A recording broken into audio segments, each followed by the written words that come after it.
प्रिय विद्यार्थियों, मैं सुबुद्धि सिंह कसाना, सहायक आचार्य राजनीति विज्ञान।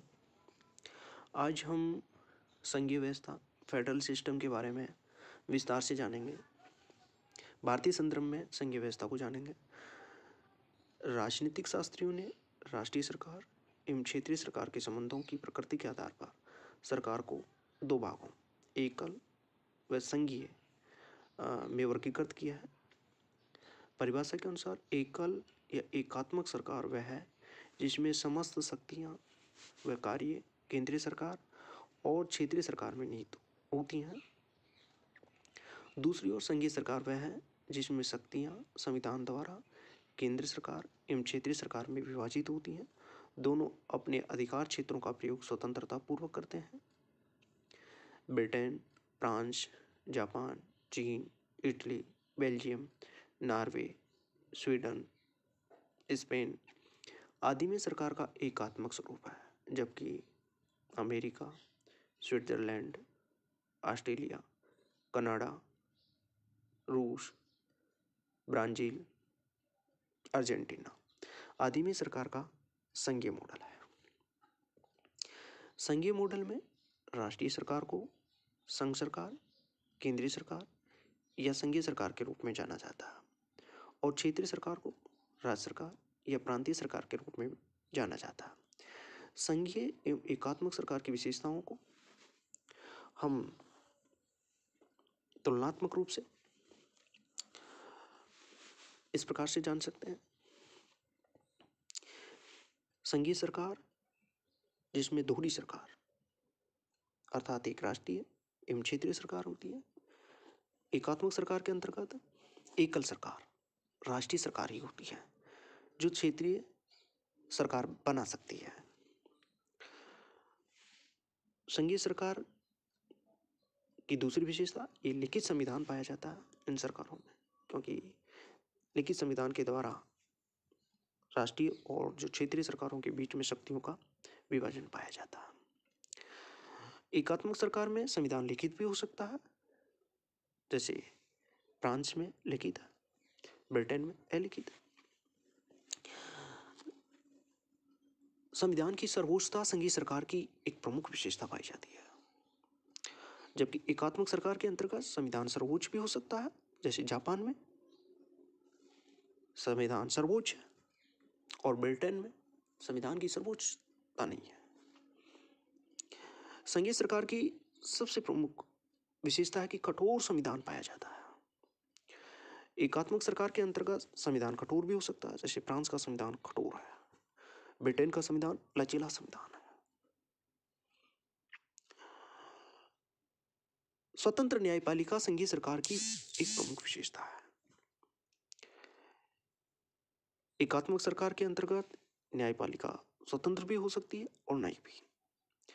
संघीय सरकार के अंतर्गत द्विसदनीय विधायिका पाई जाती है, जबकि एकात्मक सरकार के अंतर्गत विधायिका द्विसदनीय भी हो सकती है, जैसे ब्रिटेन में द्विसदनीय है, जबकि चीन में एक सदनात्मक व्यवस्थापिका है।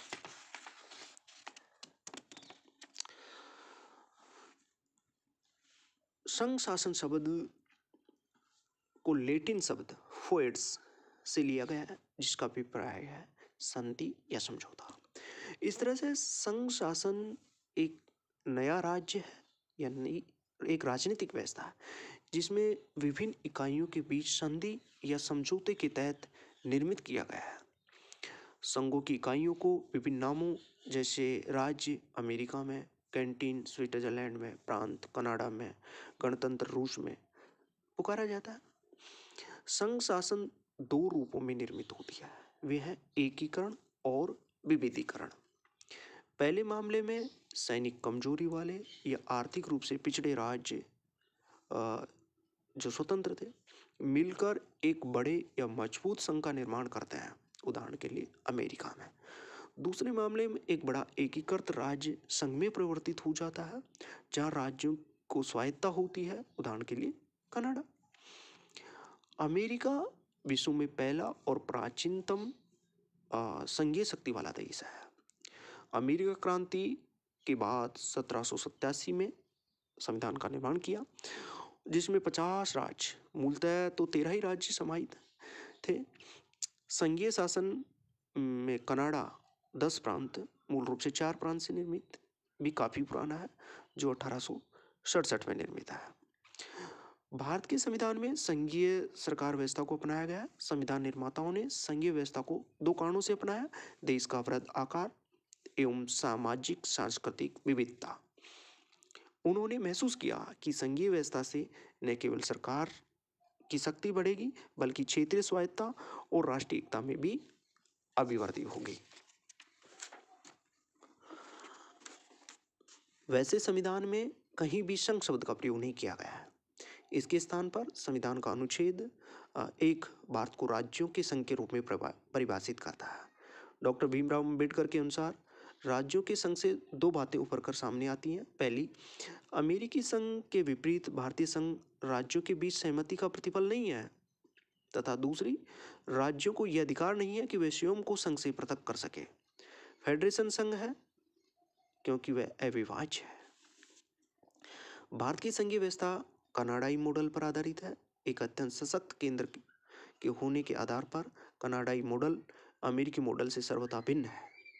भारतीय संघीय व्यवस्था कनाडाई व्यवस्था से इन आधारों पर समानता प्रदर्शित करती है। पहला, इसका निर्माण यानी इसकी विखंडित होने के तरीकों।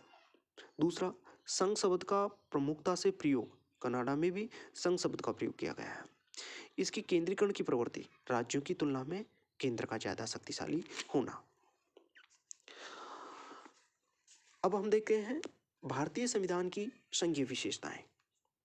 पहली विशेषता, द्वैध राज्य पद्धति। संविधान में संघ स्तर पर केंद्र और राज्य स्तर पर राज्य पद्धति को अपनाया गया। प्रत्येक को संविधान द्वारा क्रमशः अपने क्षेत्रों में संप्रभु शक्तियां प्रदान की गई। केंद्र सरकार राष्ट्रीय महत्व के मामले जैसे रक्षा, विदेश, मुद्रा, संचार आदि को देखती है, जबकि दूसरी तरफ राज्य सरकारें क्षेत्रीय और स्थानीय महत्व के मुद्दों को देखती है, जैसे सार्वजनिक व्यवस्था, कृषि, स्वास्थ्य, स्थानीय प्रशासन आदि। दूसरी विशेषता, लिखित संविधान। हमारा संविधान न केवल लिखित अभिलेख है, वरन विश्व का सबसे विस्तृत संविधान भी है। मूलतः इसमें एक प्रस्तावना, 395 अनुच्छेद, 22 भागों में विभक्त और 8 अनुसूचियां थी। वर्तमान समय में 465 अनुच्छेद, 12 अनुसूचियां हैं। इसमें केंद्रीय और राज्य सरकारों की शक्तियां, उनके प्रयोग की विस्तृत विवेचना है। अतः यह दोनों के मध्य गलतफहमी और असहमति को उत्पन्न ही नहीं होने देता। तीसरी विशेषता, शक्तियों का विभाजन। संविधान में केंद्र और राज्यों के बीच शक्तियों का विभाजन किया गया है। 7वीं अनुसूची में केंद्र और राज्य दोनों से संबंधित सूची निहित है। केंद्र सूची में मूलतः 97 विषय, राज्य सूची जिसमें 59 विषय, मूलतः 66 विषय थे। केंद्र सूची में वर्तमान में 90 विषय, समवर्ती सूची में 52 विषय हैं, मूलतः 47 विषय हैं। समवर्ती सूची के विषय पर केंद्र और राज्य दोनों कानून बना सकते हैं। टकराव की स्थिति में केंद्र की विधि प्रभावी होगी, केंद्र द्वारा बनाया गया कानून ही मान्य होगा। अवशेषीय विषय, जो विषय इन किसी सूची में शामिल नहीं है, केंद्र को दिए गए हैं। चौथी विशेषता, संविधान की सर्वोच्चता। संविधान सर्वोच्च है। केंद्र या राज्य सरकार द्वारा प्रभावी कानूनों के विषय में इसकी व्यवस्था सुनिश्चित होनी चाहिए, अन्यथा इन्हें उच्चतम न्यायालय या उच्च न्यायालय में न्यायिक समीक्षा के तहत अवैध घोषित किया जा सकता है। इस तरह सरकार के घटकों, विधायिका, कार्यकारी, न्यायिक को दोनों स्तरों पर संविधान द्वारा विदित क्षेत्र के अंतर्गत कार्य करना होता है। पांचवी विशेषता, कठोर संविधान। संविधान द्वारा शक्तियों का विभाजन। संविधान की सर्वोच्चता तभी बनाए रखी जा सकती है जब संविधान में संशोधन की प्रक्रिया कठोर है। यद्यपि संविधान में संशोधन इस सीमा तक कठोर है जिससे वे प्रावधान जो संघीय संरचना, केंद्र राज्य संबंध या न्यायिक संगठन से संबंधित है, मात्र केंद्र और राज्य सरकार की समान संस्तुति से ही संशोधित किए जा सकते हैं। इन प्रावधानों के संशोधन हेतु संसद के विशेष बहुमत, संबंधित राज्यों में से आधे से अधिक की स्वीकृति अनिवार्य होती है। छठी विशेषता, स्वतंत्र न्यायपालिका। संविधान ने 2 कारणों से उच्चतम न्यायालय के नेतृत्व में स्वतंत्र न्यायपालिका का गठन किया। एक, अपनी न्यायिक समीक्षा के अधिकार का प्रयोग कर संविधान की सर्वोच्चता को स्थापित करना। दूसरा, केंद्र एवं राज्य के बीच विवाद के निपटारे के लिए संविधान ने विभिन्न तरीकों से न्यायपालिका को स्वतंत्र बनाया, जैसे न्यायाधीशों के कार्यकाल की सुरक्षा, निश्चित सेवा शर्तें आदि। द्विसदनीय विधायिका, सातवीं विशेषता, संविधान ने द्विसदनीय विधायिका की स्थापना की। उच्च सदन राज्यसभा, निम्न सदन लोकसभा। राज्यसभा भारत के राज्यों का प्रतिनिधित्व करती है, जबकि लोकसभा भारत के लोगों का पूर्ण रूप से प्रतिनिधित्व करती है। राज्यसभा यद्यपि कम शक्तिशाली है, केंद्र के अनावश्यक हस्तक्षेप से राज्यों के हितों की रक्षा करती है। इस तरह से हमने हमारे संविधान में, भारतीय संविधान में संघीय विशेषताओं को जानी। हम इसी के साथ अब भारतीय संविधान में कुछ एकात्मक विशेषता भी पाई जाती हैं, उनको जानने की कोशिश करेंगे। पहली विशेषता, कुछ गैर संघीय विशेषताएं हैं। पहला, सशक्त केंद्र, शक्तियों का विभाजन केंद्र के पक्ष में है, जो कि संघीय दृष्टिकोण के काफी विरुद्ध है। प्रथमतः केंद्रीय सूची में राज्य के मुकाबले ज्यादा विषय हैं। दूसरा, केंद्रीय सूची में ज्यादा महत्वपूर्ण विषय शामिल है। तीसरे, समवर्ती सूची में केंद्र को ऊपर रखा गया। और अंततः अवशेषीय शक्तियां, अवशिष्ट शक्तियों में भी केंद्र प्रमुख है, जबकि अमेरिका में राज्यों में अवशिष्ट शक्तियां दी गई हैं। इस तरह से संविधान केंद्र को सशक्त बनाता है। दूसरी एकात्मक विशेषता जो भारतीय संविधान में परिलक्षित होती है, राज्य अनस्वर नहीं है। अन्य संघों के विपरीत है, भारत में राज्यों को क्षेत्रीय एकता का अधिकार नहीं है। संसद एक तरफा कार्रवाई द्वारा उनके क्षेत्र, सीमाओं, राज्य के नाम को परिवर्तित कर सकती है, अर्थात इसके लिए साधारण बहुमत की जरूरत होती है, न कि विशेष बहुमत की। इस तरह से भारतीय संघ नस्वर राज्यों का अनस्वर संघ है। दूसरी तरफ अमेरिका संघ अनस्वर राज्यों का अनस्वर केंद्र है। तीसरी विशेषता, एकल संविधान। सामान्यतः एक संघ में राज्यों को केंद्र से हटकर अपना संविधान बनाने का अधिकार होता है। भारत में इससे इतर राज्यों को ऐसी कोई भी शक्ति नहीं दी गई है। भारतीय संविधान सिर्फ केंद्र का ही नहीं, राज्यों का भी है। राज्य एवं केंद्र दोनों को इसी एक ढांचे का पालन अनिवार्य है। चौथा एकात्मक लक्षण, संविधान का लचीलापन। अन्य संघीय प्रणालियों की तुलना में भारतीय संविधान में संशोधन प्रक्रिया कम कठोर है। संविधान के एक बड़े हिस्से को संसद द्वारा साधारण एवं विशेष बहुमत द्वारा एकल प्रणाली से संशोधित किया जा सकता है, यानी संविधान संशोधन की शक्ति सिर्फ केंद्र में नहीं है। अमेरिका में राज्य भी संविधान संशोधन का प्रस्ताव रख सकते हैं। पांचवी एकात्मक विशेषता, राज्य का प्रतिनिधित्व में समानता का अभाव। राज्यों की जनसंख्या के आधार पर राज्यसभा में प्रतिनिधित्व दिया गया है। अमेरिका में राज्यों के प्रतिनिधित्व के सिद्धांत को उच्च सदन में पूर्ण रूपेण महत्वता दी जाती है। इस तरह अमेरिका के सीनेट में 100 सदस्य होते हैं, प्रत्येक राज्य से 2 लिए जाते हैं। ये सिद्धांत छोटे राज्यों के लिए सुरक्षा कवच के समान होता है। छठी विशेषता, आपातकालीन उपबंध। संविधान 3 तरह की आपातकालीन व्यवस्था निर्धारित करता, राष्ट्रीय, राज्य और वित्त वाली। आपातकाल के दौरान केंद्र सरकार के पास सभी शक्तियां आ जाती हैं। राज्य केंद्र के पूर्ण नियंत्रण में आ जाते हैं। ये बिना किसी संविधान संशोधन के संघीय ढांचे को एकल ढांचे में बदल देता है। ऐसी व्यवस्था अन्य किसी संघ में नहीं पाई जाती है।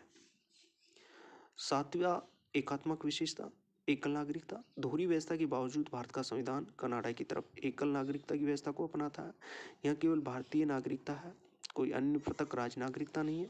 अन्य संघीय व्यवस्था वाले देशों जैसे कनाडा, स्विट्जरलैंड, ऑस्ट्रेलिया में दोहरी राष्ट्रीय और राज्य नागरिकताओं का प्रावधान है। आठवीं विशेषता, एकीकृत न्यायपालिका। भारतीय संविधान द्वारा सबसे ऊपर उच्चतम न्यायालय के साथ एकात्मक न्यायपालिका की स्थापना की गई है।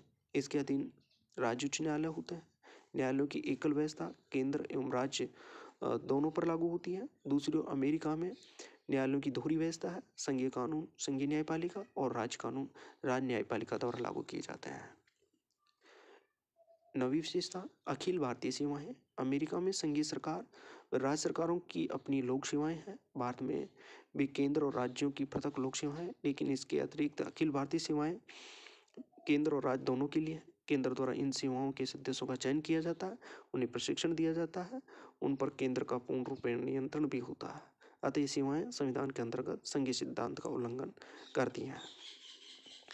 10वीं विशेषता एकीकृत लेखा जांच मशीनरी। भारत का नियंत्रक एवं महालेखा परीक्षक न केवल केंद्र के बल्कि राज्यों के खातों की भी जांच करता है, लेकिन उसकी नियुक्ति और बर्खास्तगी बिना राज्यों की सलाह के राष्ट्रपति द्वारा होती है। इस तरह से ये व्यवस्था राज्यों की वित्तीय व्यवस्था पर अंकुश लगाती है। 11वीं संघीय विशेषता है राज्य सूची पर संसद का प्राधिकार।